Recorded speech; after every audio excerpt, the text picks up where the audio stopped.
کے ساتھ ساتھ آج دنیا میں جو بھی اہل بیت کا چاہنے والا دنیا سے انتقال کر گئے ہیں، سب کی مغفرت کے لیے سورہ ہم سب مل کر پڑھیں۔ بسم اللہ الرحمن الرحیم، الحمد للہ رب العالمین، الرحمن الرحیم، مالک یوم الدین، ایاک نعبد و ایاک نستعین، اهدنا الصراط المستقیم، صراط الذین انعمت علیہم غیر المغضوب علیہم ولا الضالین۔ سب کی مغفرت کے لیے اور ہم سب کے گناہوں کے بخشے جانے کے لیے، نیک توفیقات ہماری زندگیوں میں شامل حال رہنے کے لیے، ہم سب کی عاقبت بخیری کے لیے، ہماری اور ہمارے نسلوں کی صراط مستقیم پر ثابت قدم رہنے کے لیے صلی اللہ علیہ محمد و آل محمد۔ اللهم صل على محمد وآل محمد وعجل فرجهم۔ اعوذ باللہ من الشیطان الرجیم، بسم اللہ الرحمن الرحیم، الحمد للہ علی اہلہ والصلاة والسلام علی خیر الانام سید الانبیاء والمرسلین ابی القاسم مصطفیٰ محمد۔ اللهم صل على محمد وآل محمد وعجل وعلى اہل بیتہ الطیبین الطاہرین، لا سیما بقیت اللہ فی الارضین، روحی و ارواح العالمین لتراب مقدمہ الفدا، واللعنۃ علی اعدائہم اجمعین۔ اما بعد، قال اللہ الحکیم، بسم اللہ الرحمن الرحیم، والفجر ولیال عشر، صدق اللہ العلی العظیم۔ اس مجلس کی قبولیت کے لیے جہاں کہیں بھی مولانا سجاد علیہ السلام کی محبت میں مجلس منعقد ہوئی ہیں، سب کی قبولیت کے لیے، اہل بیت کے چاہنے والوں کی عزت و جان و مال و غابت کی حفاظت کے لیے، ظہور امام میں تعجیل ہونے کے لیے، اور ہم سب کو امام کے آوان و انصار میں شامل ہونے کے لیے، دنیا میں 14 معصومین کی زیارت اور آخرت میں 14 معصومین کی شفاعت ہم سب کو نصیب ہونے کے لیے صلوات علی محمد و آل محمد۔ اللهم صل على محمد وآل محمد وعجل فرجهم۔ عاشور سے ظہور تک یہ موضوع ہم آپ کی خدمت میں جو مناسب سمجھ رہے ہیں وہ معلومات آپ کی خدمت میں اکٹھا کر کے پیش کر رہے ہیں انشاءاللہ، کہ سب سے پہلے حقیر کے لیے اور اس کے بعد آپ حضرات کے علم و عمل میں اضافہ ہونے کا سبب قرار پائے۔ آج انشاءاللہ ایک رخ آپ کی خدمت میں عاشور سے ظہور تک اس موضوع کے تحت عرض کرنے کی کوشش کریں گے۔ امام سجاد علیہ السلام کی زندگی کو جو ہم جانتے ہیں، مخصوصاً عزادار مومنین جو جانتے ہیں، کچھ ایسے مطالب ہیں جو شہیدوں سے جڑے ہوئے ہیں۔ جیسے جناب حر کا نام سنتے ہیں تو فوراً وہ توبہ، وہ صبح عاشورہ، وہ منظر ہمارے ذہن میں آ جاتا ہے، چاہے چاہیں چاہے نہ چاہیں، اس لیے کہ جو پہچان ہم جناب حر سے رکھتے ہیں۔ جناب عباس کا نام سنتے ہیں تو وفاداری، سقائی، یہ الفاظ اور یہ مطالب ہمارے ذہن میں آ جاتے ہیں۔ جب امام سجاد علیہ السلام کا نام سنتے ہیں تو جو الفاظ، جو باتیں ہمارے ذہن میں آتے ہیں، یہ تو آپ کی کربلا کی بیماری جو مصلحت پروردگار کے مطابق نہیں، اس کے علاوہ امام سجاد کا جب ہم نام سنتے ہیں تو شام کا تصور، ملک شام کا تصور، شہر شام کا تصور ایک ایسا تصور ہے جو ہم امام سجاد کے نام اور یاد سے جدا نہیں کر سکتے۔ آج انشاءاللہ اسی بات کو مد نظر رکھتے ہوئے ایک بات جو ہم آپ کی خدمت میں عرض کرنا چاہیں گے۔ شام آج ملک ہے، اس وقت بھی ایک شہر کی حیثیت رکھتا تھا۔ تو شہر شام یا ملک شام کا اگر ہم کردار دیکھیں، اسلام سے پہلے بھی، اسلام کے وقت بھی، کربلا کے وقت اور ظہور، یہ چاروں جگہوں پر اس کا بڑا اہم کردار ہے ملک شام کا۔ انشاءاللہ ایک مطلب ہم نے تقریباً 2 سال پہلے آپ کی خدمت میں عرض کیا تھا کہ شام میں اہل بیت کی جو دشمنی ہے، وہ دشمنی کی جڑ کہاں سے شروع ہوئی تھی، کوشش کریں گے تاکہ دوبارہ ایک مرتبہ آپ کے معلومات میں دوبارہ دہرانے کے لیے، اگر اگلی مجلس میں زندگی باقی رہی اور آپ کی خدمت میں عرض کریں کہ حاضر رہیں تو وہ مطلب آپ کی خدمت میں عرض کریں آج ہی چاہ رہے تھے لیکن باتیں اتنی ہیں کہ وقت کے دامن میں گنجائش نہیں رہے گی تو اس بات کو عرض کریں. شام کو اگر ہم دیکھیں اپنے موضوع سے جوڑ کر، عاشور میں بھی شام کا مہم کردار ہے، ظہور میں بھی شام کا بڑا مہم کردار ہے. اگر ہم عاشور اور ظہور کو، واقع عاشور اور آنے والے ظہور کو جگہوں کے اعتبار سے دیکھیں کہ کن کن مقامات سے عاشور کا تعلق ہے اور کن کن مقامات سے ظہور کا تعلق ہوگا، اور ہمیں جو بتایا گیا ہے، اگر ان دونوں چیزوں پر توجہ کریں تو اکثر مقامات دونوں میں ایک ہیں. وہی مکانات، وہی مقامات جو عاشور کے رہے ہیں، ظہور کے لیے بھی وہی مقامات اور مکانات.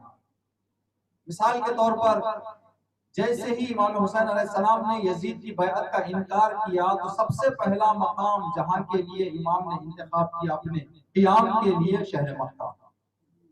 امام حسین کا پہلا مقام اپنے قیام کا، اپنی حرکت کا مکہ. یہ عاشور کا پہلا مقام. ظہور کا پہلا مقام دیکھیں گے تو سب سے پہلی مرتبہ جہاں امام نزول اجلال فرمائیں گے، ظہور فرمائیں گے، مکہ.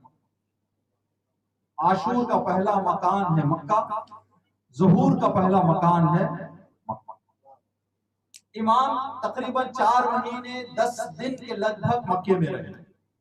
جب کوفے والوں کے خطوط آئے، جناب مسلم کو بھیجا. امام مکے سے کربلا کے ارادے سے نہیں گئے، امام مکے سے نکلے ہیں کوفہ جانے کے لیے، لیکن راستے میں وہ واقعہ پیش آیا، جناب ہرقہ اور کربلا لے کر گئے.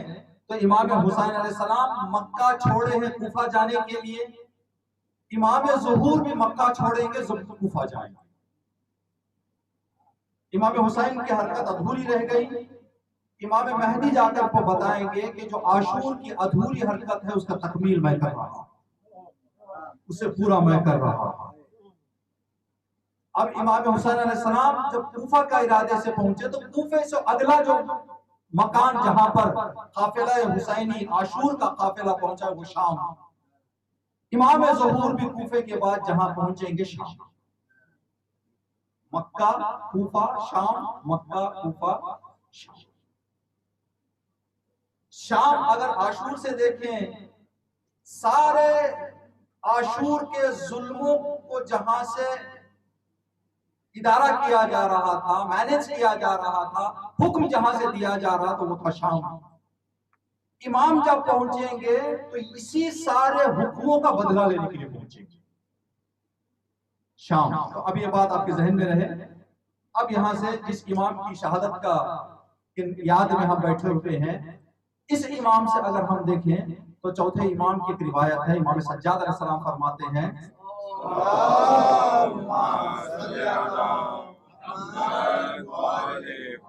امام مکہ میں اپنا ظہور فرمانے کے بعد مکہ اور مدینے میں سچے اور واقعی اسلام کا علم لہرا دیں گے. ایک مدت تک امام مکے میں رہیں گے. مکے میں جو انحرافات، جو بھٹکے ہوئے لوگوں کے عقیدے ہیں، ان سب کی اصلاح فرمانے کے بعد امام مدینے سے نکلیں گے، مکے اور مدینے سے نکلیں گے کوفہ کے لیے. جب امام نکل رہے ہوں گے تو اس وقت اعلان کریں گے کہ جو میرے ساتھ چلنا چاہتا ہے میرے ساتھ چلے. تیاری کی گفتگو نہیں کریں گے. امام چوتھے امام اس بات کی طرف روایت میں تاکید کر رہے ہیں، یعنی یہ بات ذکر کر رہے ہیں، اس کا مطلب یہ ہے کہ اس کے اندر کوئی راز ہے جس کی وجہ سے امام ذکر کر رہے ہیں. امام نے فرمایا کہ تیاری کی گفتگو نہیں کریں گے امام. جو لوگ آئیں گے راستہ چلتے چلتے امام کے ساتھ، بھوک سے جب وہ مجبور ہو جائیں گے، تکلیف بھوک جب بڑھ جائے گی تو وہ امام کی خدمت میں پہنچ کر کہیں گے کہ مولا آپ بھوک ہم سے سنبھالی نہیں جا رہے. جیسے ہی بھوک کی شکایت کریں گے تو امام کہیں گے آپ سب کھانے کے لیے تیار ہو جائیں. یک وقت اسی وقت درخت آ جائیں گے، سبزیاں لگ جائیں گی، جو ضرورت کے کھانے ہیں وہ سارے سامنے حاضر ہیں. اسی کو اٹھائیں گے، تیار کریں گے، نکلیں گے. جہاں جہاں جاتے رہیں گے مسئلہ یہی رہے گا، تیاری نہیں رہے گی. کہ جناب موسیٰ علیہ السلام کے لیے پانی میں راستہ بنانے کے غرض سے، معجزہ دکھانے کے لیے اللہ رب العزت نے جنت سے جو عصا اتارا تھا، امام کی حدیث ہے کہ وہ عصا امام مہدی لے کے آئیں گے. اب جناب عیسیٰ کے بس اتنا اختیار تھا کہ اس عصا سے آپ پانی نکالیں. اس عصا سے پانی میں راستہ بنائے، عصا سے اشتہا، موسیٰ پیغمبر کے ہاتھ میں یہ عصا رہے تو یہ کام کرے گا، جب امام کے ہاتھ میں یہ عصا آئے گا، جہاں امام زمین پر لگائیں گے جو رزق انسان چاہے گا وہ رزق نکل جائے گا۔ امام جائیں گے، جانے کے بعد امام سجاد نے فرمایا کہ اس سفر کو پہنچتے پہنچتے کوفہ سے امام پہنچیں گے شام، جہاں پر بنی امیہ کی حکومت نے امام کے خلاف علم اٹھایا ہوا۔ تو یہاں پر بھی امام سجاد نے سفیانی کا نام لیا ہے، اور پانچویں امام نے فرمایا ہے کہ سفیانی نسل بنی امیہ کا آخری وہ آدمی ہے جو حکومت کے لیے لڑے گا، اور امام زمانہ کے مقابل میں سب سے پہلی یا ابتدائی جو جنگیں ہوں گی امام کی وہ بنی امیہ کے خلاف ہے، پہلی جنگ یا ابتدائی جنگیں بنی امیہ کے خلاف ہیں۔ عزیزان محترم، اگر ہم زیارت عاشوراء پڑھتے ہیں نا، جو آج کل تھوڑا سا مسئلہ بنا ہوا ہے پاکستان میں، زیارت عاشوراء میں کچھ لوگوں کی برائیوں کو دیکھتے ہوئے ان پر لعنتیں کی گئی، جن میں سے ایک لعنت جو آپ پڑھتے ہیں اور سنا ہے آپ نے زیارت عاشوراء میں، اللہم لعن بنی امیہ قاطبہ، یہ لعنت ہے زیارت عاشوراء۔ خدایا لعنت نازل فرما بنی امیہ پر قاطبہ، قاطبہ کا معنی ہے سب پر، اگر یوں کہیں یوں اے ٹو زیڈ پر، جو بھی بنی امیہ کا ہے اس پر لعنت فرما۔ یعنی بنی امیہ نے اسلام، اہل بیت، کربلا کو اتنا جتنا تکلیف پہنچایا کسی قبیلے نے اتنا تکلیف نہیں پہنچایا، اور اس کی جڑ بھی انشاءاللہ اگلی مجلس میں خدمت پیش کریں گے۔ تو یہاں پر جو بتایا گیا ہے کہ اللہم لعن بنی امیہ قاطبہ، پروردگار سارے بنی امیہ پر لعنت فرما۔ کیا بنی امیہ میں ایک بھی اچھا نہیں تھا؟ کیا بنی امیہ میں سب لعنتی تھے؟ جس کی وجہ سے 10ویں امام نے اپنی زیارت میں یہ فرما دیا کہ اللہم لعن بنی امیہ قاطبہ نہیں۔ اہل بیت علیہ السلام جب کوئی نام یا کوئی عنوان بتاتے ہیں تو قبیلے اور شخص کا نام نہیں ہوتا، اس قبیلے کا کردار ہوتا ہے۔ ایک روایت آپ کی خدمت میں عرض کریں، یہ بھی روایت رسول خدا کی امام پانچویں امام سے ہے۔ ایک شخص ہے جس کا نام ہے سعد ابن عبد العزیز ابن مروان۔ سعد ابن عبد العزیز ابن مروان، یہ مروان وہی ہے جس نے امام حسین علیہ السلام کو جب بیعت کے لیے بلایا تھا مدینے میں تو ولید سے کہا تھا کہ حسین کو باہر جانے نہ دو، یہیں پر گردن کاٹنا۔ بنی امیہ کا وہ بڑا سخت دشمن تھا اہل بیت کا، جس نے دربار ولید میں ولید کو یہ مشورہ دیا تھا کہ اگر حسین باہر نکل جائیں تو تمہارے ہاتھ میں نہیں ملیں گے، چاہتے ہو کامیاب ہو جاؤ تو یہیں پر حسین کی گردن جدا کر دو۔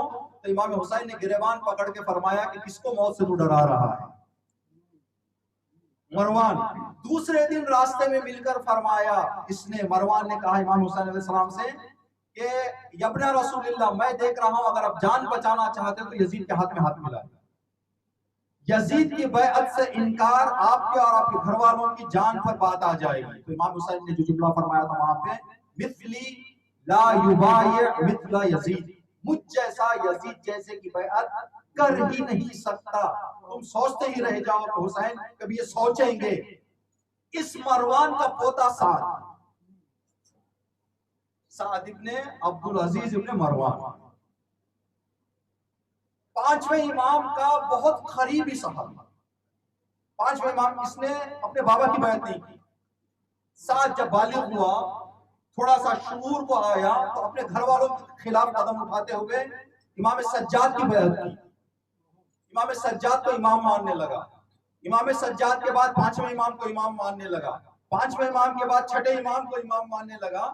تو پانچویں امام کی امامت کے وقت یہی بنی امیہ کا سعد ابن عبد العزیز ابن مروان ایک مرتبہ پانچویں امام کی خدمت میں پہنچ کر رونے لگا۔ امام نے پوچھا کہ سعد کیا بات ہے، رو رہے ہو؟ روایت کا بھی جو جملہ ہے، ایسے جیسے خواتین کوئی بات سوچ سوچ کے روتے ہیں ویسے رو رہے تھے سعد بیٹھ کے۔ کہا کہ سعد کس لیے رو رہے ہو؟ کہا مولا میں کتنے برے خاندان میں پیدا ہو گئے، میری ولادت کتنے برے خاندان میں پیدا ہو گئی ہے، میں کس خاندان سے تعلق رکھا ہوا ہوں جس کی وجہ سے مجھے راستوں میں لوگوں کے درمیان شرمندگی کا احساس ہوتا ہے۔ تو پانچویں امام نے جو فرمایا، اے سعد انت اموی، سعد تم اموی ہو، لیکن منا اہل البیت، تم اموی اہل بیت ہو، اموی ہو، پیدا وہاں ہوئے ہو، لیکن فکر ہمارے سے مل رہی ہے تو یہ لعنت تمہارے شامل نہیں ہوگی، یہ لعنت سے تم دور ہو گئے ہو۔ کیا تم نے اللہ کی یہ قرآن کی آیت نہیں پڑھی؟ امام نے فرمایا جس آیت میں اللہ نے حضرت ابراہیم سے فرمایا فَمَن تَبِعَنِي فَإِنَّهُ مِنِّي، جو میری پیروی کرے وہ مجھ سے ہے، اس کے باپ کے تعلق میں نہیں ہوتا، جو پیروی نہ کرے نوح کا بیٹا ہوتے ہوئے بھی دور ہو جاتا ہے، پیروی کرے تو بنی امیہ کا ہوتے ہوئے امام نے جو لقب دیا انت اموی منا اہل البیت، تو یہاں پر بنی امیہ کی ساری جو لعنت کی گئی ہے یہ قبیلہ بنی امیہ پر نہیں، یہ فکر بنی امیہ پر۔ اب فکر بنی امیہ کیا ہے؟ بہت ساری چیزیں ہیں جس میں سے ایک روایت رسول خدا کی اس روایت کا اپنی خدمت میں ذکر کریں۔ اگر آج ہم دیکھیں، خدا نہ کرے ہم اس زمرے میں شامل ہو جائیں، ہر وہ انسان جو حرام کو حلال اور حلال کو حرام سمجھو فکر بنی امیہ، چاہے وہ جس خاندان سے بھی تعلق رکھتا ہو، جس ملک کا بھی جہاں پر ہو، اس لیے کہ بنی امیہ کا ایک بہت ہی شوم ارادہ جو تھا حلال کو حرام، حرام کو حلال۔ ابھی آپ اس کو لے کے جائیں جہاں پر اسلامی حکومتیں ہیں، جس اسلامی حکومت میں یہ قانون پر قدم چل رہا ہے، وہ حکومت چاہے جس نام سے بھی ہو لیکن وہ زمرے میں آئے گی بنی امیہ۔ جب یہ لعنت کی جائے گی اللہم لعن بنی امیہ تو قاتبہ، وہ بھی شامل ہو جائے گی۔ اس دور میں بنی امیہ کی طرف نام روایت میں رسول خدا نے بنی امیہ نہیں بتایا، لیکن جو جملے رسول خدا نے بتائے وہ بنی امیہ ہیں، جو فکر بنی امیہ سے ہیں۔ رسول خدا نے اپنے اصحاب کے درمیان ایک روایت فرمائی، بیٹھے ہوئے لوگ تعجب کرنے لگے، صلوات اللہ محمد و آل محمد، اللہم صل علی محمد و آل محمد وعجل فرجهم۔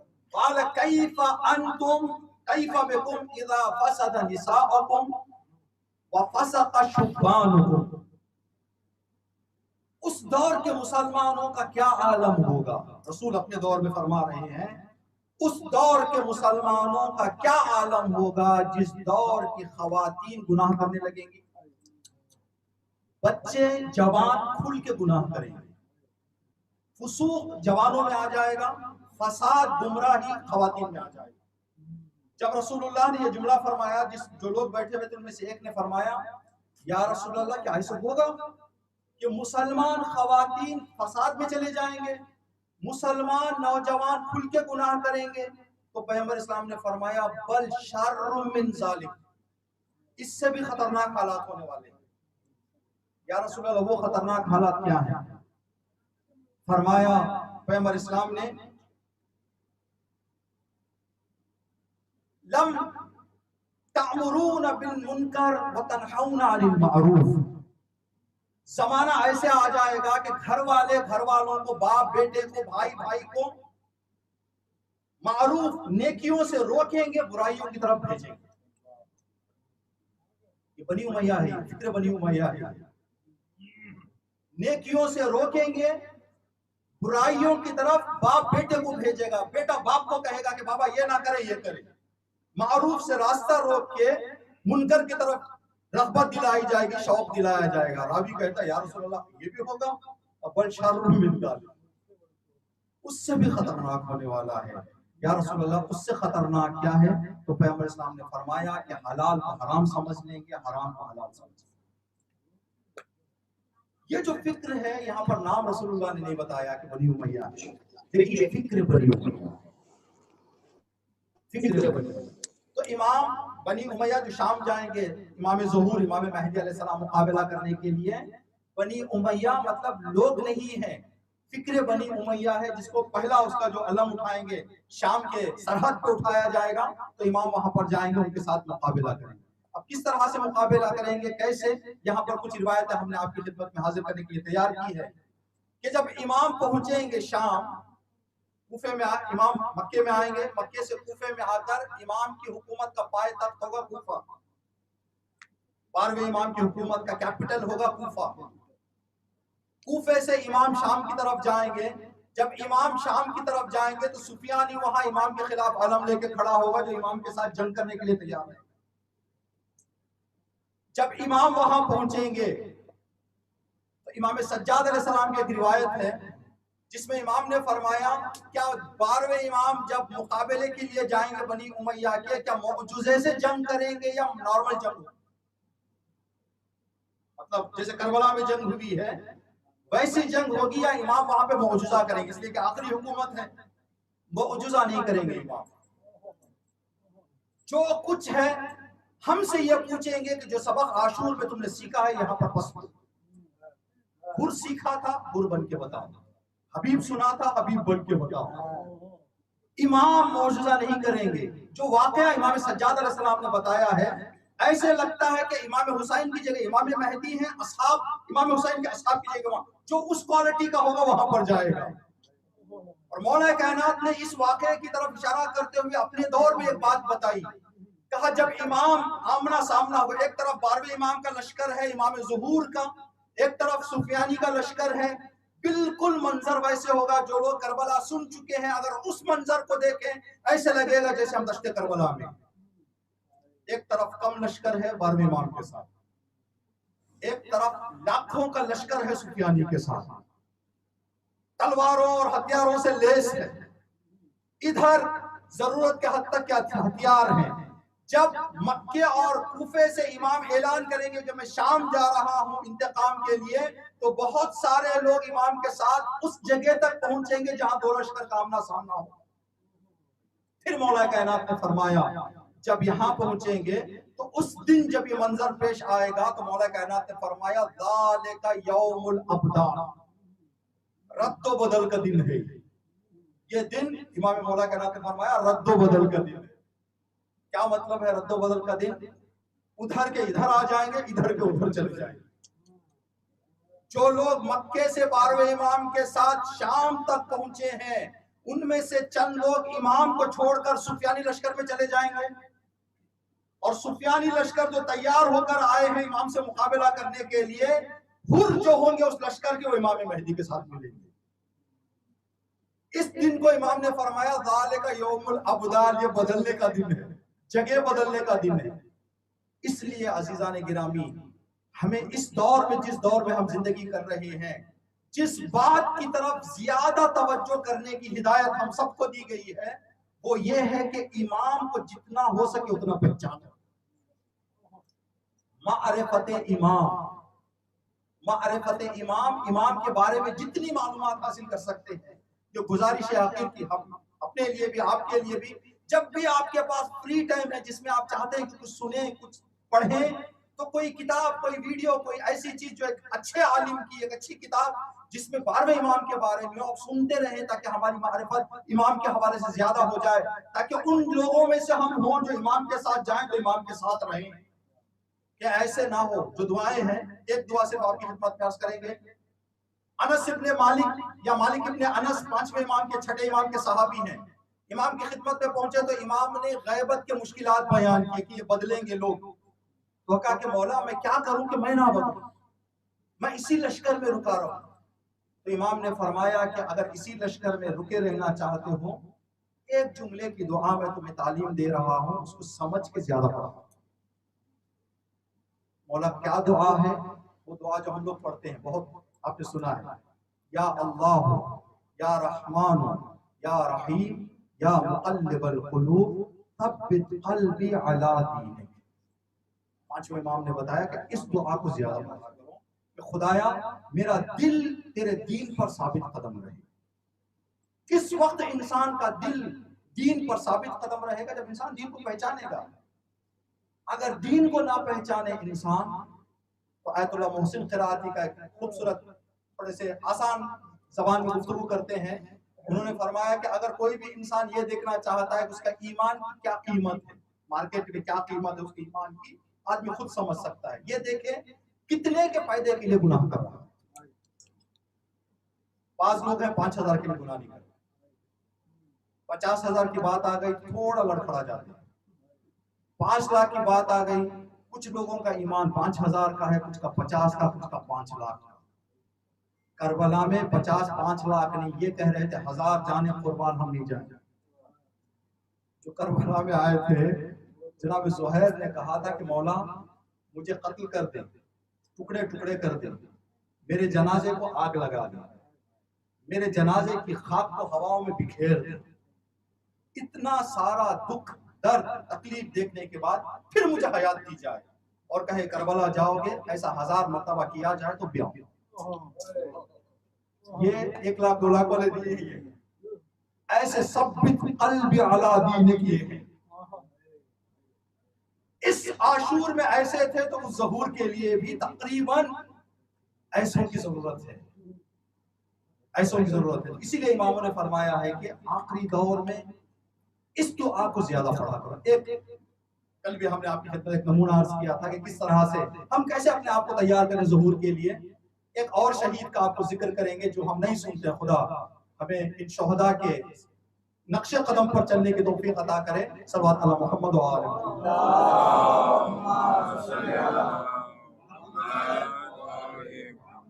شہداء کربلا میں سے ایک شہید ہیں اسلم ابن عمرو ترکی۔ ترکی ایک ملک بھی ہے آج، اور ایران کا ایک ایریا ہے، آذربائیجان شرقی کہا جاتا ہے اس کو، تبریز وغیرہ، وہاں پر ترکی بولی جاتی ہے۔ اس منطقے دیلم کے سے تعلق رکھنے والے جناب اسلم ابن عمرو ترکی، ایک جنگ میں جو ایران سے اسلام کی حکومت کی ہوئی تھی، گرفتار ہو کر مدینہ لایا گیا اسلم کو، جناب اسلم رضوان اللہ تعالی علیہ۔ جب جناب اسلم مدینہ پہنچے تو انہیں معلوم تھا کہ مدینہ کس شہر کا نام ہے۔ مدینہ پہنچنے کے بعد ان کا پتا تھا کہ مجھے بیچا جا رہا ہے، غلامی کی شکل میں مجھے بیچنے کے لیے مارکیٹ میں لایا گیا ہے۔ سجدے میں سر رکھ کر دعا کرنے لگے، خدایا اگر غلام بھی بنا تو ایسے کا غلام بنا جو شریف، کسی نالائق گناہ گار کا غلام نہ بنا دے۔ اس لیے کہ انسان جو خریدے جاتے تھے وہ چھوڑ دیے بھی جاتے تھے، کون چھوڑ رہا ہے اس کے نام سے پہچانا جاتا تھا، اس لیے کہ ان کے والد کے نام سے نہیں پہچانتے تھے غلاموں کو، کہتے یہ فلاں کا آزاد شدہ ہے۔ اگر ایک گناہ گار کا غلام آزاد شدہ نام لیا جائے تو ہمیشہ کی ایک بدنامی ہے۔ فرض کریں نعوذ باللہ اگر کسی انسان کو حرملہ نے آزاد کر دیا تو نام ہو جاتا تھا کہ حرملہ کا آزاد شدہ ہے، تو جہاں جہاں بھی جاتا تھا حرملہ کے نام سے اس کو یاد کیا جاتا تھا۔ تو اس نے دعا کی، خدایا میری 2 دعائیں ہیں، ایک مدینے میں شریف لوگ بھی ہیں، خبیث لوگ بھی ہیں، خدایا مدینے کے شریف کا غلام بنا، اور اگر آزاد بھی کیا جاؤں تو اس کی شرافت سے سرفراز رہوں۔ سجدے میں یہ دعا کر کے سر اٹھایا، حسین ابن علی در خیمہ پر مدینے کے بازار میں خود حسین ابن علی پہنچے ہیں۔ امام نے غلاموں کے درمیان سے اسلم کو بلایا، امام گھر تشریف لائے جناب اسلم کے ساتھ۔ امام سجاد کی عمر اس وقت 15 سے 16 سال ہے۔ کہا کہ اسلم میں آپ کو خرید چکا ہوں، میں آپ کو آزاد کر رہا ہوں، اب اپنی زندگی جیسے چاہو کر لو، لیکن کچھ عرصے کے لیے میں آپ کو امام سجاد کے حوالے کر رہا ہوں، میں آپ کو تحفتاً امام سجاد کو پیش کر رہا ہوں، امام سجاد کا ساتھ۔ امام سجاد علیہ السلام کی زندگی کا یہ طریقہ رہا ہے کہ امام سال بھر 300-400 غلاموں کو خرید، 300-400 غلاموں کو خریدنے کے بعد جب عید فطر کا چاند نظر آتا تو یہ 300 غلاموں کو آزاد کر دیتے، آزاد کر کے بارگاہ پروردگار عالم میں فرماتے، خدایا پورے ماہ رمضان میں نے دعا کی، من علی بفداک رقبتی من النار، خدایا میری گردن کو جہنم کی آگ سے آزاد کر دے، تیرے 300 مظلوم بندوں کو آزاد کر رہا ہوں، سجاد کو آگ جہنم سے آزاد کر۔ ہم لوگ جہنم کو کچھ مذاق سمجھ بیٹھے ہیں کہ جیسے کہ کوئی ایک چھوٹا سا زخم ملنے والا ہے۔ امام سجاد جو سال سال روتے تھے کہ خدایا مجھے جہنم سے نجات دے، اور وہ کیا قیامت ہوگی جن اماموں کو وہاں کے منظر معلوم ہوں گے ہیں۔ تو امام سجاد علیہ السلام یہ عمل انجام دیتے تھے۔ جناب اسلم سے کہا کہ اسلم میں تمہیں آزاد کر رہا، سارے 300 غلام چلے گئے، اسلم دروازے پہ بیٹھے۔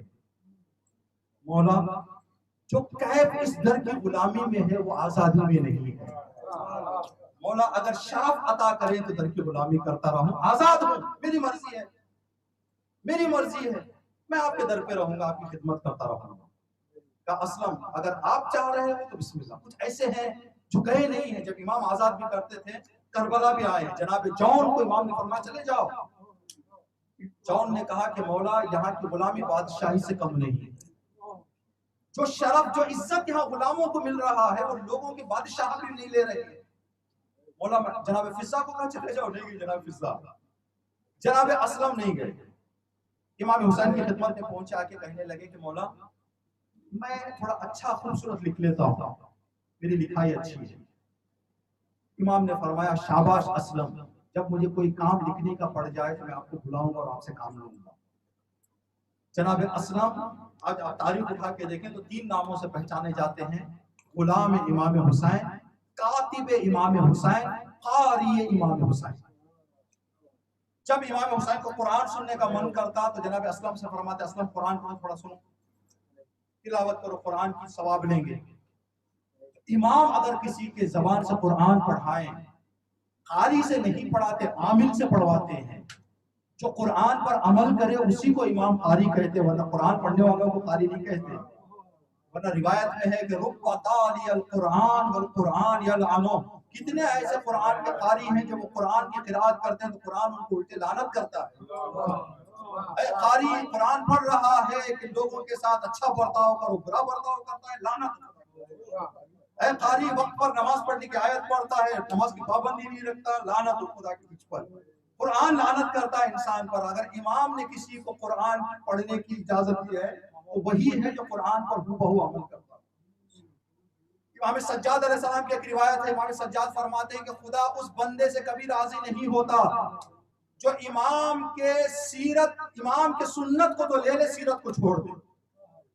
سنت کیا ہے؟ امام کیسے کپڑے پہنتے تھے؟ سفید سفید پہن لیے، سنت پہ لے لیے۔ جو اہل سنت حضرات اسی پر اپنے آپ کو مشہور کرتے ہیں، کپڑے کم پہن لیے، سفید پہن لیے، جو سنت رسول۔ امام نے فرمایا سنت رسول کا کم درجہ ہے، سیرت رسول کا زیادہ درجہ ہے۔ امام سجاد علیہ السلام نے فرمایا۔ تو جناب اسلم جو عمل آپ نے انجام دیا ہے، کہتے ہیں کہ جیسے امام حسین اور جناب سجاد کے گھر تشریف لائے، یہ دیکھتے تھے کہ امام لقمہ کیسے اٹھاتے ہیں، لقمہ ویسے اٹھاتے ہیں۔ امام بیٹھتے ہوئے پہلے کون سا پیر رکھتے ہیں ویسے بیٹھتے تھے۔ انہیں زندگی اپنی ہو بہو بنا لی تھی، ویسے جیسے امام چاہتے تھے، ہر کام امام جیسا۔ شیعہ اس کا کہتے ہیں، یعنی ہر قدم پر قدم۔ جناب اسلم یہ اعمال انجام دینے والے کربلا ہے۔ یہیں پر ایک جملہ آپ کی خدمت میں عرض کریں جو ظہور کے لیے ہم تیار ہو رہے ہیں۔ امام آنے کے بعد قابلیتوں کو پیدا کرنا نہیں ہے۔ امام کے پاس پہنچ کے کہیں گے مولا مولا میں لکھ سکتا ہوں، وہاں کہیں بسم اللہ، مولا میں پڑھ سکتا ہوں، کہیں گے بسم اللہ۔ وہاں پر کوئی معجزے ہونے والے نہیں ہیں۔ یہاں سے تیاری کریں گے تو وہاں امام اجازت دیں گے۔ جیسے جناب اسلام یہ نہیں کہا کہ مولا مجھے سکھائیں، مولا میرے سر پہ ہاتھ رکھ دے تاکہ میں پوری طرح سے حافظ قرآن ہو جاؤں، قاری قرآن ہو جاؤں۔ کہا مولا میں قرآن کی قرآت کرتا ہوں، بسم اللہ قرآن کی قرآت کرو۔ مولا لکھ سکتا ہوں، کہا لکھو، میرے کاتب بن جاؤ تم۔ کاتب امام حسین جناب اسلم غلام۔ عاشور کا دن آیا، جناب اسلم امام حسین کی خدمت میں آئے، مولا جن کی اجازت چاہیے۔ امام نے فرمایا اب میرے اختیار میں نہیں، ابھی آپ سید سجاد ہو جاؤ، اپنے مولا سے اجازت لے لو۔ امام کے خیمے میں پہنچے، مولا مجھے اجازت چاہیے۔ امام سجاد اس لیے کہ کچھ قربانی نہیں دینا تھا امام کو مسئلہ تھے خدا کی بنا پر، تو امام نے اپنی طرف سے جناب اسلم کی قربانی کی۔ اسلم آپ میری قربانی، بسم اللہ۔ جب جناب اسلم باہر نکلے ہیں، اللہ اللہ، امام سجاد نے جناب زینب سے فرمایا کہ بیبی اماں تھوڑا خیمے کا پردہ ہٹائے، میں دیکھنا چاہتا ہوں اسلم کیسے جنگ کرتے ہیں۔ اسلم جنگ کرتے تھے کہ امام سجاد علیہ السلام دار تحسین کے تھے، شاباش اسلم، میرے دل کو خوش کر دیا اسلم، اسلم تھوڑا جنت نصیب کرے اسلم۔ ادھر جناب اسلم جنگ کر رہے ہیں، 70 ظالموں کو واصل جہنم کرنے کے بعد پہنچے ہیں واپس امام سجاد کے پاس۔ کہا مولا آپ میرے سے خوش ہیں، آپ میرے سے خوش ہیں؟ اسلم تو نے میرا حق، اپنی محبت کا حق ادا کر دیا تم نے۔ کہا مولا اب میں شہادت کے لیے جا رہا ہوں، اگر اجازت دے۔ بسم اللہ۔ جناب اسلم جب گھوڑے سے گر رہے تھے تو مقتل میں عجیب جملہ لکھا ہے، شاید یہ پہلے شہید ہیں جنہوں نے آواز ہی دی۔ امام حسین علیہ السلام اس لیے کہ 10 سال کسی ایک گھر میں پیار و محبت کے ساتھ کوئی آدمی زندگی کرے تو گھر والا بن جاتا ہے تقریباً۔ تو جناب اسلم اس لیے کہ اہل بیت امام سجاد اور امام حسین کے ساتھ رہتے تھے، تو امام سجاد اور امام حسین علیہ السلام گھوڑے کی لگام پکڑے تیار تھے کہ اسلم مشکل میں پکارے تو میں جاؤں۔ اب اسلم بھی امام کو جاننے والے تھے، مقام جانتے تھے، ایک شہید ہے، شاید ہو سکتا ہے دوسرے بھی شہدا ہوں کہ آج ہم نے پڑھا جناب اسلم نے آواز نہیں دی، گھوڑے سے گرتے ہوئے صرف اشارہ کیا مولا سلام، ہاتھ سے اشارہ کیا مولا سلام۔ گھوڑے سے ابھی اسلم گرے ہیں، امام حسین اسلم کے سراہنے ہیں، زانوں پہ سر رکھا اسلم کا، آخری رمق باقی ہے اسلم کی۔ جیسے ہی آنکھ کھولا جناب اسلم دیکھا امام حسین ہے تو کہا کہ اے چاہنے والوں جو تم دعائیں کر رہے ہو، میں کتنا خوش نصیب ہوں کہ جان کنی کے وقت میرا سر میرے مولا کے سامنے، فاطمہ کا لال اور میری جان نکل رہی ہے، دنیا میں میرے سے بھی خوش نصیب کوئی ہو سکتا ہے؟ یہ کہا جناب اسلم نے، روح پرواز ہو گئی۔ تو یہاں سے ہمیں کیا پتا چلتا ہے؟ امام سجاد علیہ السلام نے بتایا کہ جو اسلم جیسا ایمان رکھتے ہیں وہ عاشور سے لے کر ظہور تک پہنچیں گے۔ اپنے آپ کو تیار کرنا ہے، اپنے آپ کو آمادہ کرنا۔ اللہ اکبر۔ امام سجاد علیہ السلام، اگر ہم امام سجاد علیہ السلام کے مصائب اور امام سجاد علیہ السلام کی تاریخ میں جو مصیبتیں ہیں ان کو دیکھیں، ایک مصیبت جو کل ہی ہم پڑھ رہے تھے اور عجیب لگی، دل پھٹ گیا جب پڑھ رہے تھے، تو انشاءاللہ اگر پہنچا سکے آپ تک بات۔ تیسرا دن تھا عاشور کے بعد 13 محرم۔ امام حسین علیہ السلام نے جب کربلا کی زمین خریدی تھی تو بنی اسد سے کچھ وعدے لیے تھے اور کہا تھا کہ اے بنی اسد، میں جانتا ہوں کہ یہ لوگ ہمیں بے کفن چھوڑ کر چلے جائیں گے، بے دفن چھوڑ کر چلے جائیں گے، جب میدان خالی ہو جائے تو آ کر ہمارے جنازوں کو دفن کر دینا۔ زمین واپس کر کے امام نے فرمایا۔ جب بنی اسد اپنا وعدہ پورا کرنے کے لیے کربلا پہنچے 13 محرم کو، جنازوں کی حالت ایسی تھی کہ ان کو پتہ نہیں چل رہا تھا کہ ہاتھ کس کا ہے، پیر کس کا ہے، بدن کس کا ہے، اس لیے کہ ہر شہید کو اپنے قبر میں دفن کرنا ہے، ہاتھوں بدن کے اعضاء الگ نہیں کر سکتے، ایک شہید کے سارے اعضاء کو ایک قبر میں رکھنا ہے۔ بنی اسد وعدہ پورا کرنے کے لیے کربلا تو پہنچ گئے، لیکن انہیں پتہ نہیں چل رہا تھا، یہ تو شہداء پہچانے نہیں جا رہے تھے کون ہیں، اور بعض اعضاء اتنے زیادہ گھوڑوں کے پامالی سے بکھر گئے تھے، پتہ نہیں چل رہا تھا کہ کون سا جنازے کا حصہ کون سا۔ حیران و پریشان کھڑے ہوئے ہیں، اسی اثنا میں ایک گھوڑ سوار کو دیکھا، سلام کیا، آپ کون ہیں، یہاں پر کیا کرنا چاہ رہے ہیں؟ کہا ہم قبیلہ بنی اسد سے تعلق رکھتے ہیں، ہم ان جنازوں کو دفن کرنے آئے ہیں لیکن ہمیں جنازوں کی اطلاع نہیں ہو رہی۔ کہا میں آپ کی مدد کرتا ہوں، آپ میری مدد کریں، دفن کر دیں گے۔ گھوڑے سے اتر گئے، اس لیے کہ بنی اسد آئے تھے دفن کرنے کے لیے، کام میں مصروف ہو گئے۔ کہا کہ یہ میرے بھائی اکبر کا جنازہ ہے، اس کو اٹھا، یہ قاسم کا پامال جنازہ ہے، اس کو گٹھری میں رکھ دو۔ ایک ایک جنازے پر امام پہنچتے گئے۔ جب امام حسین کے سراہنے پہنچے تو کہا کہ آپ دور کھڑے ہو جائیں، اس لیے کہ امام کا جنازہ صرف امام اٹھا سکتا ہے، آپ کوئی ساتھ نہ آئے۔ قبیلہ بنی اسد کہتے ہیں کچھ لوگ ہم فاصلے پر کھڑے رہے، امام نے جنازے کو گلے سے لگایا اور زار زار گریہ کرنا شروع کیا۔ ایک جملہ زبان پر تھا، بابا تھوڑا کوفے میں پھوپھی اماں کا حال بتاؤ، بابا پھوپھی اماں پر کیا گزر رہی ہے قیامت بتاؤ، بابا زینب کوفہ بے ردا پہنچ گئی ہے، جنازے سے بیان کر رہے ہیں امام سجاد۔ پھر خاک کربلا کو تھوڑا سا صاف کرنا شروع کیا، کیا دیکھا کہ تیار قبر ہے، ہاتھ نمودار ہوئے سجاد میرے حسین کو میرے حوالے کر۔ امام سجاد نے پہچانا، دادی حسین کی حالت اب دیکھ رہی ہے۔ امام سجاد نے قبر میں اتارا، بنی اسد دیکھ رہے تھے، امام قبر کے اندر تشریف لے گئے۔ دیر ہو گئی، امام باہر نہیں نکلے تو کچھ لوگوں نے آگے آگے دیکھنا چاہا کہ کیا ہو گیا ہے کہ امام باہر نہیں نکلتے۔ جب قریب پہنچے تو دیکھا کٹی ہوئی گردن ہے امام سجاد کا سر رکھا ہوا۔ کہہ رہے ہیں بابا میت کی سنتوں میں سے ایک سنت یہ ہے کہ صورت خاک پر رکھی جاتی ہے، میرے غریب بابا آپ کے جوان بیٹے کی مصیبت کون دیکھے، آپ کا جنازہ یہاں میں دفن کر رہا ہوں، آپ کا سر کوفے اور شام کی گلیوں میں ہے، اللہ اکبر. امام سجاد نے امام حسین کی قبر بنائی. اب جو جملہ ہم آپ کی خدمت میں عرض کرنا چاہ رہے ہیں وہ یہ ہے جو دل کا اپ جاتا ہے. جیسے امام سجاد نے قبر بنائی, آپ نے دیکھا ہے اپنے اپنے وطن میں کہ جب قبر تیار ہو جاتی ہے, اس کو لیپ دیا جاتا ہے قبر کو, تو وہاں پر کچھ لکھا جاتا ہے. الگ الگ انسان اپنی اپنی باتیں لکھتا ہے. بنی اسد دیکھ رہے تھے, قبر تیار کر کے امام سجاد نے اپنی انگلی سے جملہ لکھنا شروع کیا. السلام علیکم یا ابا عبداللہ الذی قتلوه اخشانا. میرے غریب بابا آپ پر میرا سلام, میرے پیاسے بابا آپ پر میرا سلام. یہ جو امام نے جملہ لکھا, پتہ نہیں ان جملوں سے پتا چلتا ہے کہ چند زاویے ایسے کربلا میں, ان سے پتا چلتا ہے اگر روز عاشور کا سب سے پیاسا کوئی تھا تو غریب حسین تھا. اس لیے کہ امام حسین آخری رخصت کے لیے جناب ام کلثوم کے پاس آئے. کہا ام کلثوم جب مدینہ جانا تو میرے شیعوں کو سلام سنا کے کہنا جب بھی ٹھنڈا پانی پیو حسین کی پاس. امام حسین علیہ السلام جناب ام کلثوم سے یہ کہتے ہیں. امام مقتل گئے, جنگ کی جب زلجنہ خالیہ آیا تو سکینہ نے کچھ نہیں پوچھا. زلجنہ مجھے معلوم ہے کہ ظالموں نے جب کسی کو نہیں چھوڑا تو بابا کو بھی ضرور قتل کر دیا ہوگا, بس مجھے اتنا بتا دے زلجنہ بابا کو پانی پلایا گیا.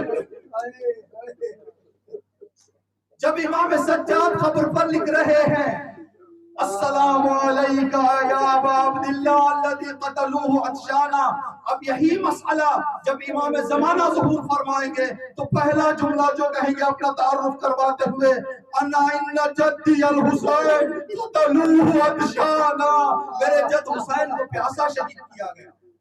جب قبریں تیار ہو گئی, امام سجاد گھوڑے پر سوار ہو گئے. قبیلہ بنی اسد امام کے گھوڑے سے لپٹ گئے. اے غریب تو کون ہے, آپ کو کیسے پتا تھا کہ یہ جنازہ کس کا ہے, کیسے آپ نے مدد کی؟ تو کہا کہ جاننا چاہتے ہو میں کون ہوں؟ انا علی ابن الحسین, میں حسین علی ابن حسین ہوں. کا سید سجاد ہوں. کہاں میں سید سجاد ہوں. مولا آپ کی خدمت کا تسلیہ درس کرنا چاہتے ہیں. کہ قبیلہ بنی اسد 40 آؤں گا تو آپ سے ملاقات کروں گا, پتہ نہیں میری بیوی اماں اور بہنیں کوفے میں کیا کر رہی ہیں. امام سجاد رخصت ہو گئے. اللہ اکبر اللہ اکبر. یہ جو قربت تھی امام سجاد علیہ السلام کی. بلال نے امام سے پوچھا کہ مولا آپ کربلا میں بھی بہت ساری مصیبتیں ہوئی, کیوں آپ شام کو زیادہ یاد کرتے ہیں؟ تو امام نے فرمایا بلال شام میں ایسی 7 مصیبتیں ہم پر آئی ہیں جو ہم بھلا نہیں پائے. مولا وہ کون سی مصیبتیں ہیں؟ تو امام نے ایک ایک بیان کرنا شروع کیا. ان سارے مصیبتوں کو سننے سے پہلے ایک بات آپ اپنے ذہن میں رکھیں, شام وہ جگہ تھی جہاں پر پوری طرح سے دشمن اہل بیت, راستے میں ظالم اہل بیت کو رونے نہیں دیتے, اس لیے کہ انہیں معلوم تھا کہ اگر اہل بیت آنسو بہائیں, لوگ اگر سوال کر لیں تو ہر شہر میں کچھ نہ کچھ اہل بیت کے چاہنے والے ہوتے تھے. لیکن شام وہ شہر تھا جہاں پر اکثریت دشمن اہل بیت تھی, بنی امیہ سے تعلق رکھنے والی تھی. جیسے ہی شام کے قریب پہنچے تو اب اتنا پریشان کرنا شروع کیا, جان بوجھ کر مجبور کیا اہل بیت کو کہ آنسو بہائیں تاکہ ان کے آنسوؤں کو دیکھیں تو شام والے خوشی منائیں. امام سجاد فرماتے ہیں حالت یہ تھی شہر شام کی, 7 ایسی مصیبتیں آئیں جن مصیبتوں کو میں کبھی نہیں بھلا سکتا. مولا وہ کون سی مصیبتیں ہیں؟ تو امام نے فرمایا جیسے ہم شام کے قریب پہنچے تو ہر ایک اسیر کے سامنے ایک تلوار ننگی لے کر, ایک نیزہ ننگا لے کر کھڑا ہو جاتا تھا اور کہتا تھا ہم جہاں کہیں گے وہاں چلنا پڑے گا, ہم جیسے لے جائیں گے ویسے چلنا پڑے گا, کسی کو رکنے کی اجازت نہیں ہے. ہم میں سے کوئی ایک لمحے کے لیے رک جاتا تو پسلیوں پر برچیاں لگائی جاتی تھی. کئی مرتبہ بہنوں کے پسلیوں پر ظالموں نے برچیاں لگائی. میں اپنی آنکھوں سے دیکھتا اس منظر پر. شام کے دروازے پر پہنچے, ظالموں نے یہ کام کیا, شہداء کے سروں کو بیویوں کے سراہنے بیویوں کے ساتھ لا کر رکھ دیا. جناب زینب کے سامنے امام حسین اور عباس کا سر تھا, جناب رباب کے سامنے علی اصغر کا سر تھا, جناب ام لیلہ کے سامنے علی اکبر کا سر تھا, ام فروا کے سامنے قاسم کا سر تھا. بیویاں دیکھتی تھی سروں کو. ظالم اس لیے کہ خوشیاں منا رہے تھے, نیزوں سے کھیل رہے تھے. کبھی کبھی ہمارے بابا کا سر پر گر جاتا. سکینہ اس منظر کو دیکھ دی. پھوپھی اماں سے کہتی پھوپھی اماں میرے بابا پر سجدہ تمام ہوگا. اجرکم اللہ. امام سجاد نے فرمایا کہ جب ہم شام کے دروازے کے اندر داخل ہوئے ہم نے دیکھا کہ چھتوں پر ساری عورتیں کھڑی ہوئی ہیں جن کے ہاتھوں میں یا تو گرم پانی ہے یا آگ کے شعلے ہیں جو ہم پر پھینک رہے ہیں. گرم پانی برسایا گیا, شعلے برسائے گئے. امام فرماتے ہیں کہ ایک شعلہ میرے امامے پر آ کر گر گیا, ہاتھ بندھے ہوئے تھے, بس میں دیکھ رہا تھا, میرے نگاہوں کے سامنے امامہ جلتا گیا, آگ سر تک پہنچ گئی. پھوپھی اماں نے آنکھ بند کر لی. سجاد میں کن آنکھوں سے ان مناظر کو دیکھوں. اجرکم اللہ. امام نے فرمایا کہ جب شام کے اندر جانے لگے تو یہ دستور دیا گیا کہ جو محلہ یہودی ہے, جو بستی ہے یہودی, وہاں سے گزارا جائے. جب وہاں سے ہمیں گزارا جا رہا تھا ہاتھ بندھے ہوئے تھے اور اس شہر میں اعلان کیا گیا تھا, اس علاقے میں اعلان کیا گیا تھا جنہوں نے تمہارے رشتہ داروں کو خندق اور خیبر میں قتل کیا ہے ان کے بچے آ رہے ہیں, جس کو بدلہ لینا چاہو, جو بدلہ لینا چاہے وہ بدلہ لے لے. امام سجاد علیہ السلام فرماتے ہیں جب ہم اس محلے کے اندر داخل ہوئے تو میری آنکھوں نے دیکھا بچے سے لے کر بڑا کسی کا ہاتھ خالی نہیں تھا. کسی کے ہاتھ میں پتھر تھے, کسی کے ہاتھ میں لکڑیاں تھی, کسی کے ہاتھ میں نیزے تھے. اتنا انہوں نے ہم پر برسایا کہ خود تھک کر خاموش بیٹھ گئے. عالم یہ ہوا کہ ہمیں صبح کی اذان کے بعد شام کے دروازے میں داخل کیا گیا. دربار پہنچتے پہنچتے مغرب کی اذان ہونے لگی. آپ اندازہ لگائیں صبح کی اذان سے لے کر مغرب کی اذان تک کیا قیامت سید سجاد پر گزری. امام فرماتے اسی لیے میں شام کو یاد کرتا ہوں. جیسے ہی دربار یزید میں امام پہنچے تو یزید کے سامنے امام حسین کا سر رکھا ہوا تھا. سید سجاد کو تسلی چاہیے تھی. یزید سے کہا یزید جو غم میں دیکھ کر آیا ہوں کچھ دیر کے لیے آرام پانا چاہتا ہوں, تھوڑا بابا کا سر میرے حوالے کر دے. یزید نے کہا کہ یہ کام میں نہیں کروں گا, آپ کے بابا کا سر نہیں دوں گا. امام سجاد مایوس ہو کر نگاہوں کو موڑ رہے تھے. کانوں میں آواز آنے لگی السلام علیکم یا ولدی, السلام علیکم یا علی. امام سجاد نے رخ کیا, بابا کے چہرے سے پردہ اٹھ گیا ہے. سجاد حوصلہ رکھ بیٹا, میں تیرے ساتھ ہوں, اپنی پھوپھی اماں کا حوصلہ رکھنا. سجاد ابھی بہت مسائل دیکھنے کا. اللہ لعنت اللہ علی الظالمین. سيعلم الذين ظلموا ينقلب ينقلبون. السلام عليك يا أبا عبد الله وعلى الأرواح التي حلت بفنائك. عليك مني سلام الله أبدا ما بقيت وبقي الليل والنهار, ولا جعله الله آخر العهد مني لله. السلام على الحسين.